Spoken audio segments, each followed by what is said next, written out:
What is up? Welcome back to the CA Power Player Podcast. We have a special guest who has been on before, and we are bringing him back due to popular demand. I love hanging out with this cat, man. Like, this dude has achieved so much, and he cares about people, and he's going to help you do the exact same thing today. So please welcome the founder of Brady Insurance Marketing, Mr. Ty Brady. What's up, Ty? Well, welcome, or not welcome, but thank you for having me on the show. Always a pleasure. It's good to get out and always share our thoughts and what we believe and inspire that people do the same. And really enjoy it. Hey, man, buddy. Well, I appreciate it. I know you're super busy. I appreciate you taking time. I know a few things I wanted to talk through today was we talked a lot about like agents and self-doubt and belief and all those things, how important that is. Before we get there, though, we were talking about something a second ago that I kind of wanted to like bring light to that you mentioned a couple things that you found out that you have, right? Why don't you Yep. share that really quick? Because I thought it was super relatable. It's I'm back in my day, I am 45 years old, but they didn't understand what ADHD was or even dyslexia, and unfortunately, I got both. And mine's a different form of dyslexia, meaning I don't hear the vowels. So when I would sit down with my resource teacher and teach me how to read, I would sit there. What's the vowel say? To this day, it does not literally compute in my brain. My brain just rejects it. So I had Mm, to learn to sight read. And part of that is people say, Ty, you got a memory that is unbelievable. And I think part of that is attributed to my dyslexia because I had to sight read. So I had to learn people's faces. Hey, this is Judy. And I would instantly be like, that's Judy. Or when I would do a spelling test, I would literally have to sight read or not. I had to learn the word and I would sit there and be like, okay, I got to remember how this is spelled because I couldn't sound it out. One other thing with my dyslexia is I'd always transpose. My last name's Brady. I'd always transpose the B and the D, and teachers were like, "Hey, I don't know why this is or why is that." But one of the statistics that I read, people that have dyslexia are 35% more likely to be entrepreneurs, and I think it's because personally, from my point of view, is that I fought through a lot. I failed a lot. I was, bullied as a kid. I wasn't like the other kids. I mean, I was behind in a lot. I was good with math, but reading and comprehension and English was horrible. It still is to this day. People are like, I just speak Thai, I speak a different language because of that deal. But we all have trauma in our lives. We all have issues in our lives. You may be dyslexic or you may be ADHD, but you mhm. can overcome those. The other one that I saw was people that are ADHD are 300% more likely to be an entrepreneur. And those are Wow. some alarming statistics to me. And unfortunately, I think some of my kids have some of those attributes and those traits, but I've learned to be like, I got to keep them busy. So I'm kid you not. It's my kids are like, Dad, what are we doing today? Are we going snowboarding? Are we going to go play on the ATVs? Are we going to go boating? I mean, it is keeping them busy and keeping their brains accumulated because they just want to go, go, go, go. Mm, And I think at the same time, it could be a detriment, meaning, when your brain's bouncing and firing all these different directions, you really have to hone in on. I was task driven when I was a kid. I knew that if my mom gave me a list of chores to do, I knew that if I got all those done, I could go do what I wanted to. So I'd come home, I'd do my chores, and I'd be off playing. So there are a lot of things that I learned as a kid. I learned to actually use as a strength and learned how to work through both of those. They're My brain fires really crazy. And a mhm. lot of people say, they speak the language of Thai, especially my wife, because I'm thinking five things ahead and I miss some things in between. And sometimes I have to go back and restate what I was saying, trying to get my point across. But if you have any of those things, just know that the sky's the limit. Use those things as strengths. They're Yeah. not weaknesses, and you'll be better for it. Yeah, do you ever feel like you're in, that's a really good explanation, by the way. Do you ever feel like you're in conversation and you like break away from the conversation and then you come back and jump right back in the conversation where you were at? Yeah. And the person's Uh, like, "What are you talking about?" I'm like, "No, well, you're talking about earlier." They're like, "Oh." And they've gone past it, right? But my Yeah. brain was thinking like all these other things, right? And I want to come back to my point, and yeah, but again, people that know me, they know me well, and they know how to read me, they know how to see Yeah. it, watch it, know how to develop it. So I love that you're mentioning that too because, like, I feel like I've definitely got some, undiagnosed ADHD. I was walking around the office this past week, And I'm like, someone was like, yeah, I just got diagnosed with this. I'm like, you know what? I may be it. I just haven't been tested. I don't know, you know? And they're like, no, no, you definitely are. Like, you're freaking bouncing. You're everywhere, bro. You see seven squirrels every conversation, you know? Yeah. So I get it. But also, too, like, what do you think about society always wanting to put a label on people eh, Ah. versus you controlling what label is put on you? Oh man, I am not a fan of labels. And I'm the CEO, president of Brady Insurance Marketing, and people will say that, and I'm like, it's not about me, it's about them. And the labels can change. Think about that. Labels can change, Hmm. and I mean, I know I have these two issues, but I don't ever. I mean, I'm very quiet about it, but people that know me, like my wife, she's like, "Yeah, you do," or my sister. And one of the things that's interesting is people say, "Well, you drink caffeine." I'm like, "I drink caffeine all the time. It actually slows me down. It does the reverse effect." And people are like, "Well, how do you drink caffeine at 8 o'clock at night?" But I think it's just the way my brain fires. Yeah, I don't know all the science behind it, but and you know what? I've never taken medicine for it. I've just worked through it. And I mean, I think that can be done that way through diet and some other things. I'm not, but you can use it to a strength. What I don't want is to take a medicine and it makes me docile or I lose my edge. correct. So I'm like, but everybody do you, right? I mean, I know kids that I went to the school with back in the day. I think it was called Ritalin. They'd give them Ritalin to slow them down. But I was never. My mom was against medicine, and she's always, well, if there's a better way to do it through diet, through exercise, like my kids, keep them busy, right? Well, how can Yeah. we keep them busy? Dance, cheer, soccer, football, lacrosse, whatever. Yeah, yeah, yeah. No, that makes a ton of sense, man. Yeah, and I agree with you. Like, you have gotten to a extremely high level at what you do, and anything that it's going to change or alter your state or slow you down, Yeah. you would go by in 90 days and be like, oh freak, I can't keep doing this. Maybe even sooner, maybe 90 minutes. I don't know. Yeah, I don't think it would even last that long. You're right. It wouldn't be too long. I'd be like, forget this. Yeah, yeah, yeah. So I think that's cool that we're mentioning this. Is like, hey, for those who are listening, like, you're new to the business, you've been in the business forever, you're struggling in the business, whatever. Like, there are, people just like Ty that aren't perfect, that people try to put labels on them, that have some of these issues they're working through, that can still produce and help a ton of people and build a multi seven figure business with these things going on. Like, did you ever dream that you would have the company that you have today? No, there was some points in my life when I made some goals and put on a dream board like, hey, here's what I want to achieve. I remember at a young age, I had 8 sisters, 2 brothers, and if I wanted something, my parents would be like, you have to go out and earn it, hard work. I think I was mowing lawns at age 8, it seemed like, and doing my laundry. So I've Wow. always worked hard. It's an attribute my dad gave me. My dad always worked 2 jobs trying to feed us. But my parents always made sure I had a roof over my head and that I had a place to put my and food in my mouth. It might have not been the best food. My wife makes fun of me to this day because I do not eat leftovers. It could be the best leftovers ever, and I won't eat it. I just barely started eating spaghetti again after 45 years. There was my mom, bless her heart. She would, with 8 sisters, 2 brothers. I was towards the end. She would take Thursdays and Fridays, whatever was left in the fridge, put it together, and it was remixed, man. And I couldn't do it. A Can't lot of do it. spaghetti, a lot of Like, no, spaghetti. a lot of pasta. Yeah, I'm not steak and eggs, man, or steak. And love my mom, but we are a product of our environment, and Yeah. bless her heart. But it wanted me to do better and be better. One of the things that I mean, I relate to this day is I wanted to be able to be financially free. So that was kind of a goal I set at a young age, and I didn't want anyone to control my destiny. Those were 2 things that I decided Mm, long ago. I mean, I saw the struggles my dad had working a job, 2 jobs, and he was just breaking even. And then I saw my friends' dads that had one of my friends' dad, he repaired turbos for diesels. Had a business. His dad retired at age 42.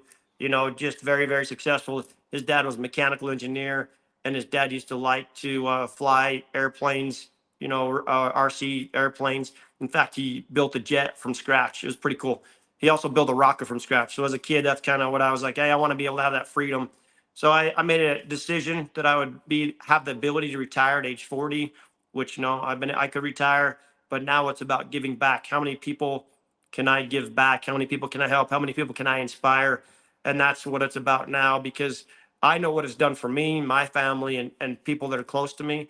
And how many more people can I achieve, or how many more Christmases can people buy, with learning about an opportunity? Absolutely. Yeah. One of the things when I like have been around you, I think there's a few things I respect. I mean, you can tell that you're um, high integrity, morals, ethics, all that are through the roof, right? Which is awesome. I love surrounding myself with people that align in the same ways. But also too, like, um, on the other side, you got someone who freaking works his butt off and deserves everything he's ever gotten because he's earning it, right? Which is cool. You're probably like this. You're probably similar to me, and where I was raised, like, don't let anybody, give you stuff. Like, you go out and earn it. But in the middle, you've got like this swag and this confidence and this belief in you that I know a lot of agents will be really attracted to as they embark on this journey, and there's self-doubt and lack of belief and lack of confidence. I always say confidence is the memory of success. Um, is that where your confidence comes from? Is that you've won enough over the years, or do you always have confidence, or how do you keep such a high belief in you and your abilities? It comes in stages, it comes in waves. I mean, I remember when I sat down and talked to my wife. I said, hey, I really want to do this. One of the things is, my wife has always been an anchor and a support. She's like, whatever we got to do, you just can't move the kids. She's like, you can go on the road, whatever. But when I made the transition from working a part-time job doing insurance on the side to do it full time, and I said, hey, it's going to take me going on the road, it was hard. I mean, I was Mm, days I'm like, dude, I do not want to get on that plane. I refuse. I didn't want to be away from my family. I didn't want to be away from my kids. But what it was is the horizon was greater, or the reward was greater than the immediate feeling. And so I would push through. And what happens over time, that discipline, because I would book my flight, I'd get on the road. What I would do is I would go and sell policies all over the country. I'd recruit agents, and then I'd leave the agents in that county or wherever I was working the leads and say, hey, finish up and follow up with these folks. I'll be back in 6 weeks. I did mm, that for 2 years, and over time, it became easier and easier and easier. And then after 2 years, I'm like, okay, I've done this enough. Now I'm going to scale back and do it once a month. Then I was able to, and then not only that, but just what's happened the last 10 years with technology. More, I mean, this doing this podcast interview as an example, it's face to face, but you're in a different state than I am at. I mean, that's come a long ways in the last 5 years. So yeah, the outreach that you're able to get, and to get in front of more people quicker and faster, is just incredible. But as you you have that mind, first I had the mindset, right, that I'm going to do it no matter what. And then as I continue to exercise my faith and move forward and do the work, then the confidence came. And I think what happens over time is some people give up, because there was times I wanted to give up, but I wouldn't mm, allow myself. I was like, I can't do it. I got mouths to feed at home. I don't want to go home and tell my wife that I failed this week and I didn't sell a single policy. I remember the first time I came home, I said, honey, I sold a policy today. She's like, well, there was only $13 deposited in the bank account, but those $13 add up. That $13, and you get 100 of them, and then 1,000 of them, and then you get 30,000, and so on and so on. That all adds up over time. And now she's like, okay, I did make fun of you, which I love her to death. But at the end of the day, she was still my greatest support and advocate. But it's that belief came over time. And I think your belief becomes stronger. Right mhm. now we're dealing with something in the industry that they want to get rid of us. And there's days I'm like, everything's going to be okay. And then there's days I'm like, crap, this sucks. Yeah, And I'm like, well, I got to help them a different way. And I don't know what that looks like yet. I think we're going to be fine, but just keep moving forward. totally. You also talked about like your support system, right, with Mhm. your wife and other people in your life. I think it's an important thing to note because, like, my wife's been an incredible support. She's always believed in me even more than I believe in me sometimes, right? Because we go through those days. Um, and even something interesting, like, that I love my mother-in-law, but like there was a point early in my career where she was telling my wife, like, "Hey, Cody, why doesn't Cody get a real job? Like, he doesn't have benefits and 401k and health insurance and all this stuff, salary, you know." Um, and it's interesting because, like, you need people like a Ty Brady that can speak life into you, that believe in you, that can make you believe in yourself. How important is it? Like we always hear your network's your net worth. You are the 5 people you surround yourself with. What are your thoughts on that concept and the importance of that in this industry? It's true. I mean, you need that support group. And one of the things that you talked about that is interesting is I never wanted to come home and tell my wife I didn't succeed that week. Mm, I would tell her I was one more closer. I was one deal closer to getting a deal done, or I was one day more closer to getting a recruit, or whatever it is. Because over time, if I came home and brought that negativity for the dream that I wanted to chase, eventually, what she's going to say, Ty, go get a real job. Or why are you complaining? Or quit yeah. being a negative Nelly. I would always keep that to myself. But at times, I'm like, I got to tell somebody. So I had those people that were doing what I was doing to talk to and be like, they're like, Ty, don't worry about it. Just keep grinding, keep your Mm, head down. But you are a product of the people you spend the most time with. My mom used to always say, you're born to be kings and queens anytime we leave the house. My sisters were born to be queens and we were born to be kings. And she would without fail would always say that. You talk about framework, or in a previous podcast we talked about a dream board. That framework, what is the framework that you're putting out there? What are the vibes you're giving the universe? Because I'm convinced whatever you put out there, you'll get back 100-fold. If you want to make more money, give more, spend more time serving, mm, spend more time giving money. People, you're not going to spend your way to profitability, or excuse me, you spend your way to profitability, you don't save your way to profitability. I mean, and you're going to good. spend it, you're going to help more people, you're going to be a greater impact to those around you. I mean, you look at the greatest brands in the world, you have Walmart, Amazon, Apple, they're still advertised to this day. And it's a struggle for me sometimes to talk to agents. You need to advertise. Was it talking where your feet are? Is it volunteering?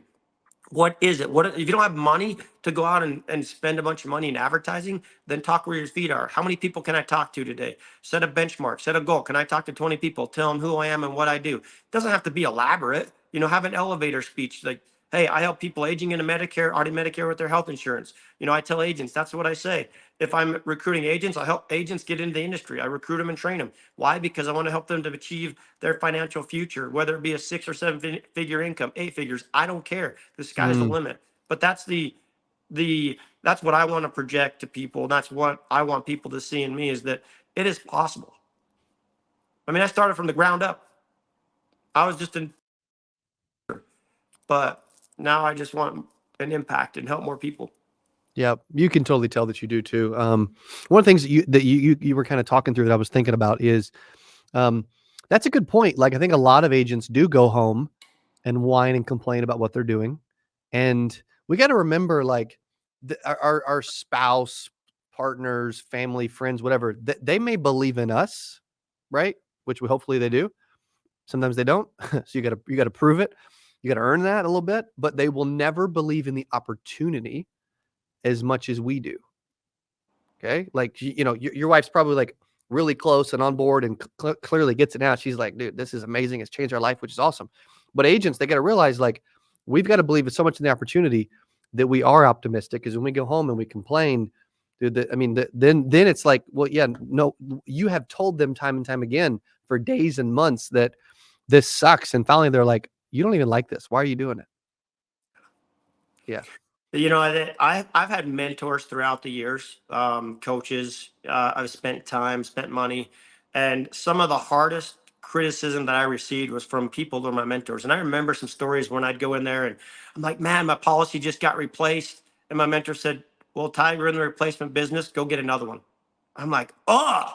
I wanted him to hear my story, and I wanted him to hear me complain about why someone stole my policy holder, right? But you know what? He said, Ty, that's on you.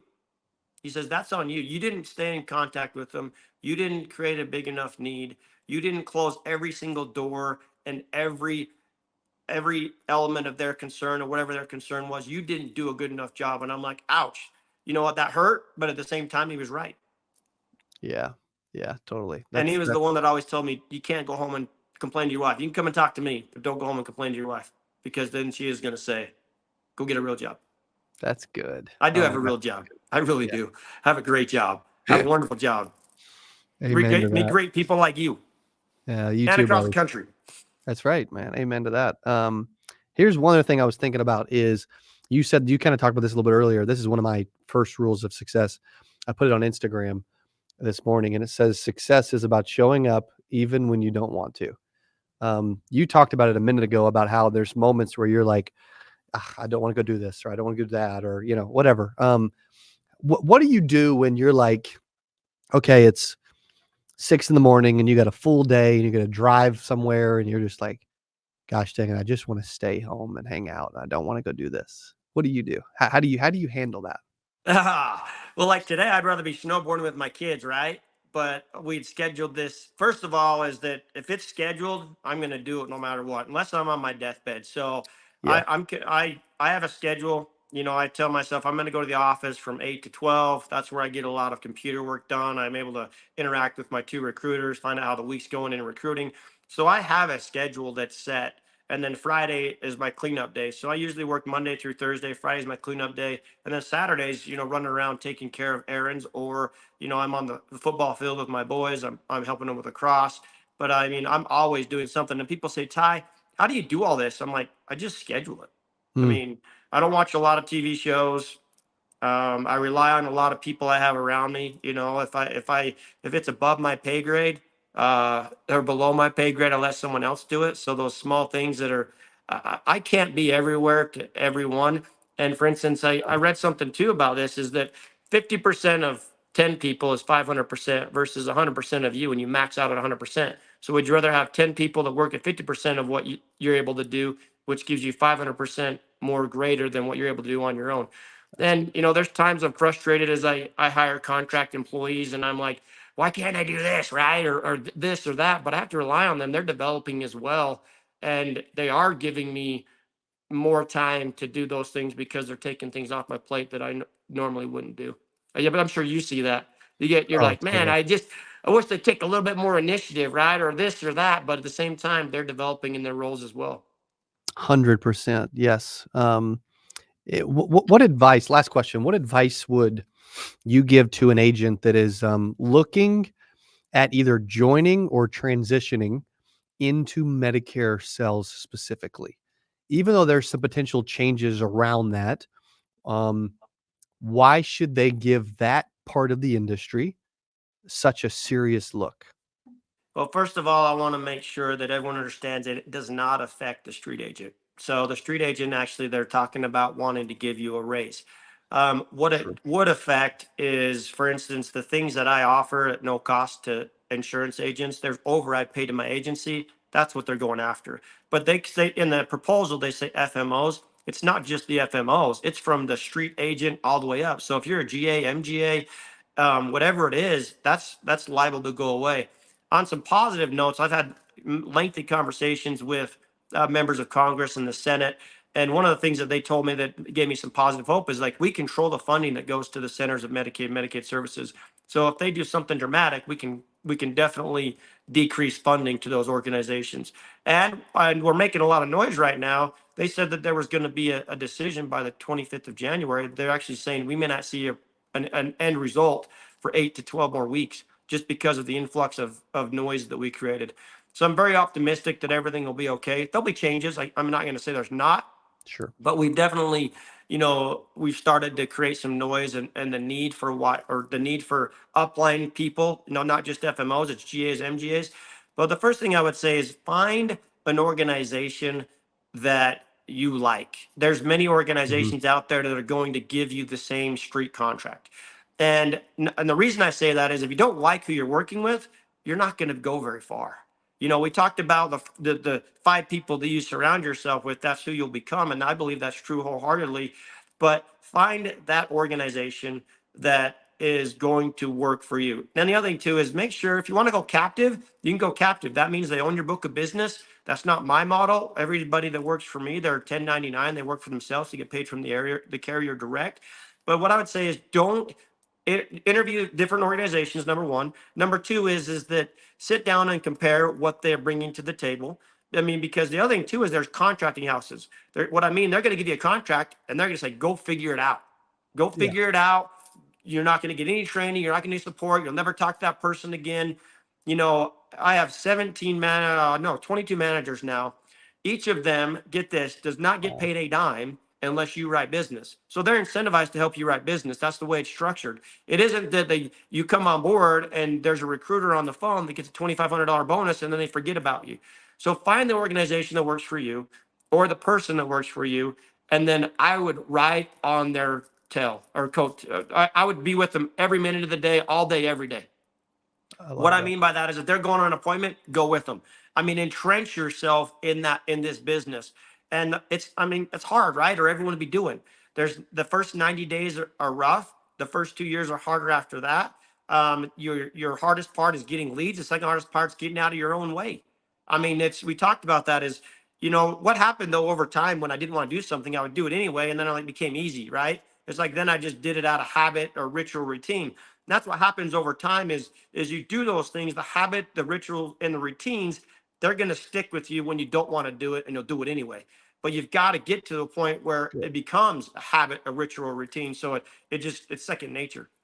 I love that. Such a good answer. If they want to learn more about Brady Insurance Marketing, speak to you, your team, maybe shadow one of your managers, what should they do or where should they go?